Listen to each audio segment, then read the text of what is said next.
And welcome back. It's now 3 minutes past 5 p.m. Central African time. You are tuned into the weekend edition of the Iftar Show. My name is Zahid Jadwat, and I'll be keeping you company for about the next hour or so as we count down to Iftar time in, of course, on this ninth day of Ramadan. Is it the ninth? Yes. Uh, Nonetheless, let's now cross over to Maulana Milanzi, and he joins us now for the weekly segment that is Youth Matters to discuss some of the important issues affecting youth in South Africa, locally, our community, and the world over. Assalamu alaikum, Malana, and welcome to the show. Wa alaikum salam wa rahmatullahi wa barakatuh. Jazakallah for having me, Brother Zahid. I hope you're It's well. always a And pleasure. How are you this afternoon? Alhamdulillah, hamdan kathira. We are okay, shukran. And I hope you're okay as We're well. nearly done. I say we're nearly done with the first 10 days of Ramadan. So time really does fly, or at least that's how it feels for me. How has it been for you? Ish, I feel, it's always like a moving Ferrari. It's moving way too fast. It's moving way too fast. There's barakah in time. In today's time is no more found. Allah Ta'ala Sadly. protect us and make us spend the little that I mean, we have. Amen. yeah, sadly, that is the case. But nonetheless, we still have some, I think it's like 3 weeks or so to go. So we've got some time. And of course, if we haven't really been putting in all of our effort into Ramadan, we still do have time to, pull our act together, pull up our socks and, get things going. Nonetheless, last week we did speak on this segment, we did speak about identity and of course with a particular focus on identity for youth and young people in general. And in fact, for the listeners and the viewers out there, if you'd like to, if you missed that one, you can actually go and rewatch that. You can find that on our YouTube and Facebook channels as well. And you can also, if you're not one to really watch these stuff, you can actually go and read an article that has a beautiful article that has been written based on our discussion last week, Malana. So you can find that on the Salam Media website. Nonetheless, Malana, let's get back into it. What do you have for us this week? Now, الحمد لله حمدا كثيرا طيبا مباركا فيه والصلاة والسلام على سيدنا محمد وعلى آله وأصحابه أجمعين. All praises are indeed for Allah Ta'ala, who is the King of Kings, the Creator of everything. Peace and salutation be upon the beloved, our Master Muhammad sallallahu alaihi wasallam, and upon his noble family and companions. Respected viewers and dear listeners, I happen to be a person that at times I speak very fast. I hope the brothers' hearing as well is very fast, and this is because of there's always there isn't much barakah in time, and it's very little time to actually articulate and put forth a few points, inshallah, to everyone and to myself as well. Yes, of course. Today's topic And I, being that of yes, please go on. I believe today's topic is with regards to how do we deal with people or with the creation of Allah Ta'ala on a broader spectrum. So, how to deal with the creation of Allah Ta'ala, if I understand it correctly. Yes, of course. You know, we live in a world where I think it's currently sitting at around 8 billion, the total population of the world. So we've got this huge diversity, a lot of people from different backgrounds, people having different traditions, different ideas, different ideologies, looking at things differently. So, obviously at times I think there is bound to be conflict between different groups with different interests. But nonetheless, we do operate in a world with such diversity. And, as a minority group in South Africa as well, as Muslims, we've got to engage and interact with people around us all the time, day to day, whether it's, at our workplaces or sometimes, when we go out to the local stores or, wherever it may be. So nonetheless, Malana, I think I'll stop talking and I'll give you the platform. Jazakallah khair. Okay. to start off this discussion, or to highlight the problem first before bringing about the solutions, so we know exactly what we're speaking of. There is a hadith of the Prophet sallallahu alaihi wasallam wherein he said, "Thalathu muhlikat." So there are three things that are destructive or that can destroy a person. And then he went on to mention that the first one is shuhun muta'. It refers to a person who is miserly. So not just miserly, in other words, not sharing with people, but he mises himself as well. And the second one is wahawan muttabi'un, so or muttaba'un, so a person that follows desires, a person that is engrossed in desires. And the third one is وَإِعْجَابُ الْمَرْءِ بِنَفْسِهِ يَظُنُّ أَنَّهُ أَحْسَنَ النَّاسِ. So the third one is relates to a person who thinks too much of himself and he thinks that he is better than others. So this is the actual issue that we find amongst ourselves as humans on earth. Either somebody feels superior or there's someone feeling inferior, or there's someone that feels superior and he regards others to be inferior. So from this stems out all problems wherein a person now deals with people in a different way based on how he feels of himself. And that is just an introduction to the topic based on the hadith of the Prophet sallallahu alaihi wasallam. Now, Islam teaches us to be selfless. Islam teaches us to consider others and to love for others what we love for ourselves. And the Messenger sallallahu alaihi wasallam, or before coming to the statement of the Messenger sallallahu alaihi wasallam, Abu Bakr radiallahu anhu once mentioned something to this effect that لا تحقرن أحدا من المسلمين فإن صغير المسلمين عند الله كبير. That none of you should consider someone little or belittle someone, or consider someone to be inferior. فَإِنَّ صَغِيرَ الْمُسْلِمِينَ عِنْدَ اللَّهِ كَبِيرٌ. Because somebody can be can be small or belittled in front of others, but by Allah Ta'ala he could be occupying a greater status. By Allah Ta'ala he could be occupying a greater status. So this is the statement of Abu Bakr radiallahu anhu. And then there is a statement with regards to from Hassan al-Basri rahimahullah, wherein he says that I am amazed at the sons of Adam. يغسل الخرق بيده كل يوم مرة أو مرتين. Such I am amazed at the sons of Adam. He uses his hand to wash off his discharge daily, twice or once or twice, and then thereafter he claims to be superior than somebody else. Thereafter he claims to be superior than somebody else. So he says he is amazed at this. So a person goes to the toilet, a person relieves himself, he is not relieving any mask or diamond, etc., and yet he thinks he is more superior than somebody else. So once a person has this type of qualities, then it makes him by nature think of others or deal with others in a very negative manner, because by praising others it is as though he is putting himself low or below. Now, there is a narration where رؤي أن رجلين تفاخر عند النبي صلى الله عليه وسلم فقال أحدهما لآخر أنا فلان بن فلان فمن أنت لا أم لك. So this person, there were two people that were arguing before the Messenger صلى الله عليه وسلم. So فقال أحدهما لآخر, so one of them said to the other, I am the son of so and so person. Who are you? You that has no mother, you that has no lineage.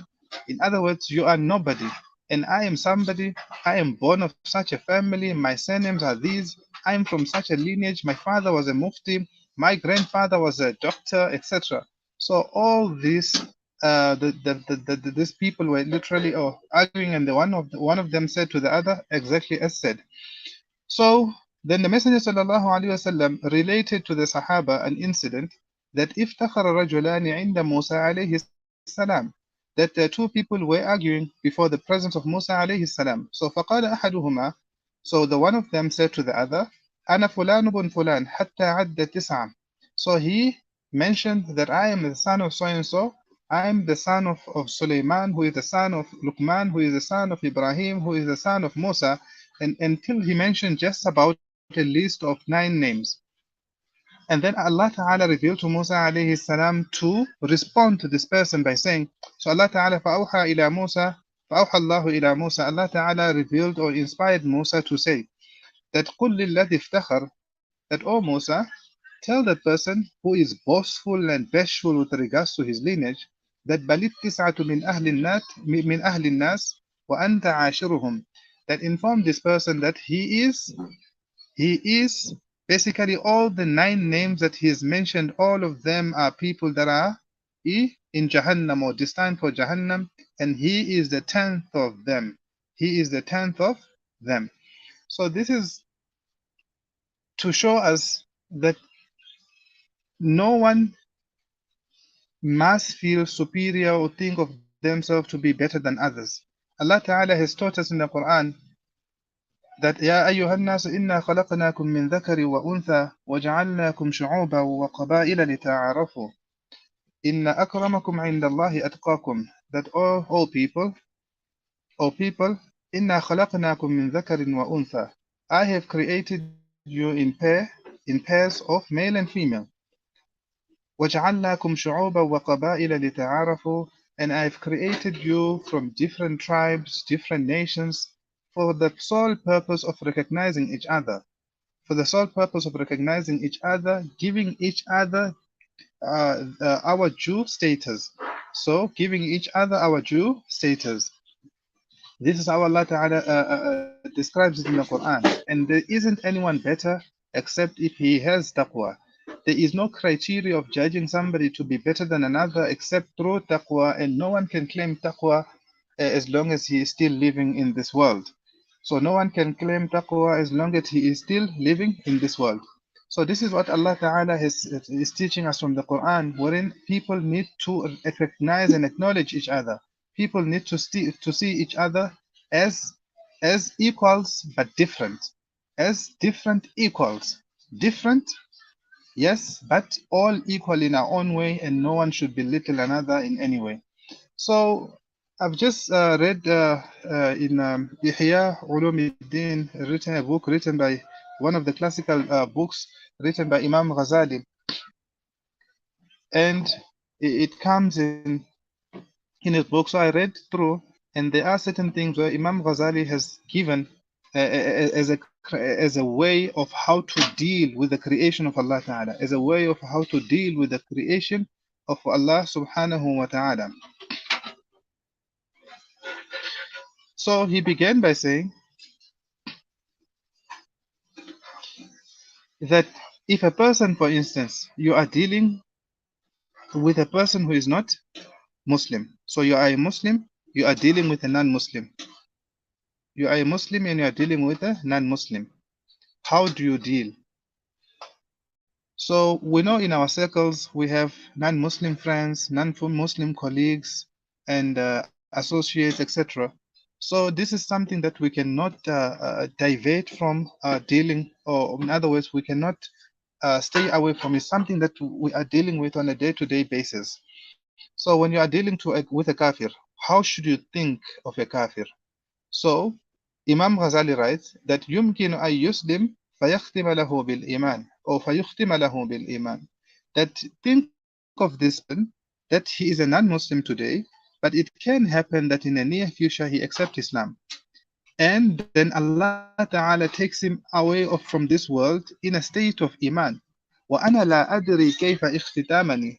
And whilst I am unsure of how Allah Ta'ala will end my life. In other words, I might be living as a Muslim today, but it's not guaranteed that I'll die as a Muslim. So this is how a Muslim should think whenever dealing with non-Muslims. So how to deal with the creation of Allah Ta'ala? When it comes to a non-Muslim, think of him to be someone who is a potential Muslim or Muslimah of tomorrow or of the next second. You know, oftentimes my locality, we meet different people, and I happen to be a person who, for some reason, uh, I'm always stopped by people that are drunk. Oftentimes, I'm always stopped by people that are drunk, and a person who is drunk, whatever the statement they make, oftentimes it is sincere. And so one day, I'm rushing to go for Jum'ah, and then this person, uh, he waves his hand and he requests that I wait so that he can speak to me. So I go to him, hey, I can smell, oh, this person is drunk somehow. So I'm thinking to myself, should I then just walk away because time is moving? I need to go for Jum'ah. This person wants to say something, he needs some attention, etc. You know, when a drunk person as well starts speaking, they never stop. There's no full stop to their conversation. So I'm thinking to myself, this man is drunk, what will he tell me? Only to find out that this brother was somebody that was in Islam and he still considered himself as a Muslim. It just so happened that life happened and he got involved with his family that were non-Muslim, with his family, and his family, they were all non-Muslims. So he wasn't encouraged, or he didn't have the environment to keep up his Islam, etc. But seeing a Muslim, he felt so proud to know that in the locality there are Muslims. Now he wishes to join hands with the Muslims so that he can carry on further with his Islam. Now that's just a typical example of how, if you were to judge otherwise, then definitely you wouldn't have benefited from the person or neither helped him or got to know exactly what the real essence of himself. So, in a situation whereby on a day-to-day basis we deal with people who are ulama, fuqaha, scholars, etc. As a person who is unlearned or say learned, but not as much as the scholars have done. So, how do you deal with a scholar? When you see a Maulana, do you think of him to be somebody little? Do you think of him to be someone who is, you know, not so well off in life? He's battling to make ends meet, etc. No. When you see an alim, وَإِن نَظَرَ إِلَى عَالِمٍ, so when you see an alim, قال هذا قد علم ما لم أعلم. So this person happens to be someone who knows what I don't know, وبلغ ما لم أبلغ, and he has reached a great extent, or he has reached a great heights more than I have ever reached. فكيف أكون مثله? How can I then equate myself to this man of Allah Ta'ala, to this man of knowledge? How can I equate myself to this person? And then such another scenario Imam Ghazali highlights in his book, وَإِن نَظَرَ إِلَى صَغِيرٍ. A person will, you are either small to somebody or bigger than someone. That's just how it is. You are either older than somebody or younger than someone. So when you're dealing with someone minor than you, how do you think of him? Think of that minor somebody, not as a child said, this lighty here, no, he must be the one to greet me. Or this lighty here, he doesn't know, he doesn't have morals,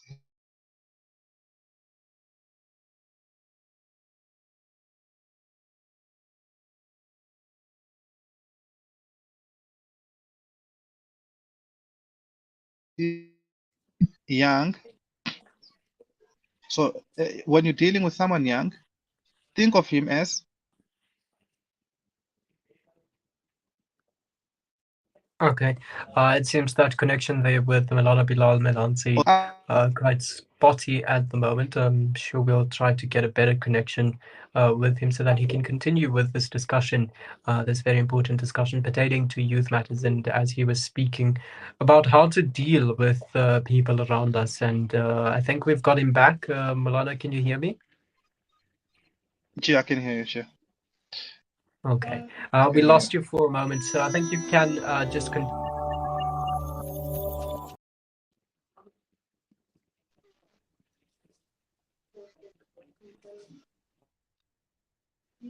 Malala, you can go on.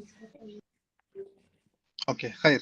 So we said that if you are somebody old and you're dealing with someone young, think of that young person that inni asaytullah qablahu wa huwa bila dhanbin aw ithmin, that I am somebody who has been sinful my whole life, and I have been sinful my whole life, and I have done more sin, and this youngster perhaps is not baligh even, so he is without sin and without any wrong.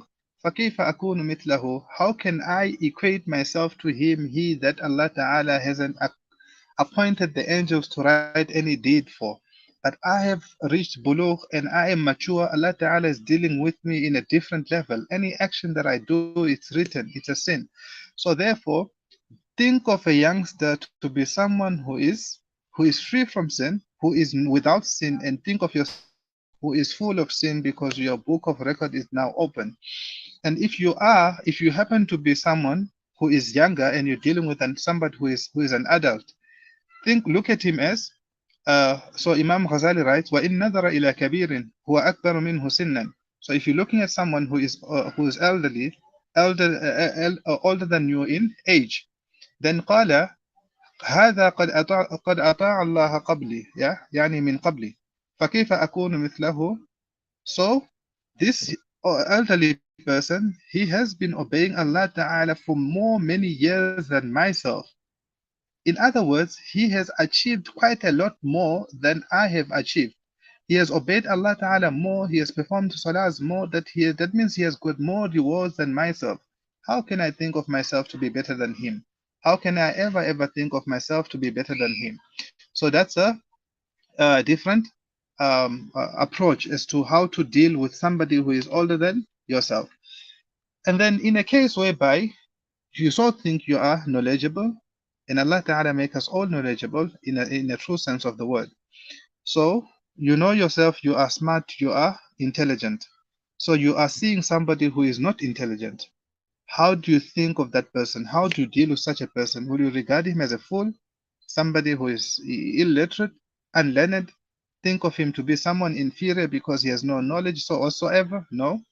Think of him in this way. Imam Ghazali writes that قال هذا عصى الله بجهل وأنا عصيته بعلم. That this person here, he happens to be disobeying Allah Ta'ala through his ignorance. And I have been disobeying Allah Ta'ala, and I have been disobeying Allah despite my knowledge of what Allah Ta'ala wants and what Allah Ta'ala doesn't want. فهو أعذر مني. This person, he is more excusable in the court of Allah Ta'ala than myself. فحجة الله علي أكبر. And Allah Ta'ala's case against me, my case, or Allah Ta'ala's case against me is more severe than his, because he has disobeyed Allah Ta'ala, because he has disobeyed Allah Ta'ala through ignorance, and I have been disobeying Allah Ta'ala because of my, despite having knowledge of what is good and what is bad. So this is how an alim would deal with somebody who is not knowledgeable as much as he is knowledgeable. These are just some of the ways through which one can deal with the creation of Allah Ta'ala. Perhaps you're seeing an animal. Think of that animal. Allah Ta'ala did not bless animals with the mind, the ability to think, reason. How can I look at an animal and think of that animal to be stupid when Allah Ta'ala has not given it reason? Whilst Allah Ta'ala has given me reason. So when you're dealing with animals, the creation of Allah Ta'ala, you will deal with every creation of Allah Ta'ala knowing that there is always good in everything. There is always good in every situation.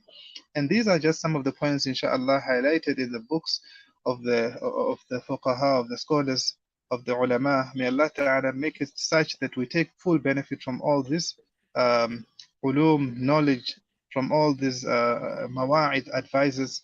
And Allah Ta'ala make us such that we deal with each other in a manner the Prophet Sallallahu Alaihi Wasallam dealt with people where the way Allah Ta'ala, the way the Prophet Sallallahu Alaihi Wasallam dealt with with everyone around his circles, with everyone around his circles. I'm just remembering one part regarding the Prophet sallallahu alaihi wasallam. He's seeing against the Prophet sallallahu alaihi wasallam. He himself, in fact, in the Hadith, it's written that the Prophet sallallahu alaihi wasallam, he himself used to greet the minors. He used to greet the young ones. In other words, he would initiate the greeting, because in that way you are teaching the young one to greet also whenever he sees you. And these are just some of the rich teachings of Islam and the Prophet sallallahu alaihi wasallam, our messenger, the messenger of Allah Ta'ala. May Allah Ta'ala make it such that we fully adopt the teachings of our Nabi sallallahu alaihi wasallam. Yes, of course. And I think what really stood out from me, for me rather, from this conversation, Milana, and what you've just said, I think what really stood out for me was the point that when you see somebody, set your judgment aside and, try to see what you can learn from this person. Because, of course, everyone you meet probably has a lesson for you. You just need to uncover that lesson. And hopefully you can uncover that through your interaction and speaking with these people. So yeah, I think that's quite an important lesson, and that's nonetheless the one that really stood out for me. But many more lessons that you did convey as well in that short lecture that you've just given us. So shukran so much for Amen. that and for your time, and I hope it's of benefit to myself first and to the listeners as well. But shukran, we'll speak to you once again next week at the same time. Amin. Jazakallah khair. Jazakallah to the listeners and viewers for listening.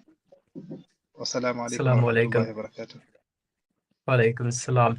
That was Maulana Bilal Milanzi joining us live and virtually to speak to us for this week's segment pertaining to youth matters.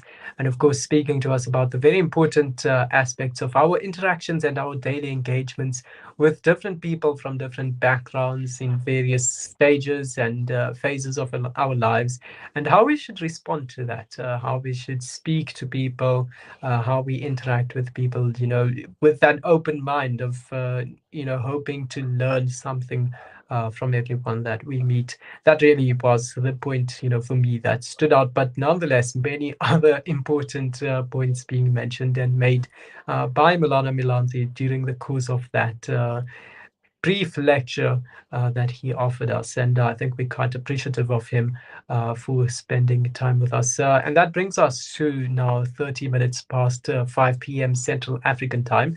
Let's take a quick look at your iftar times for the Durban region, of course, coming up soonest amongst the major cities. Durban iftar time, that being 4 minutes to 6 p.m. And then, of course, moving on to Johannesburg, iftar time being 6:10 p.m. and in Cape Town, 15 minutes to 7 p.m. Let's take a break. When we get back, we move on to our tafsir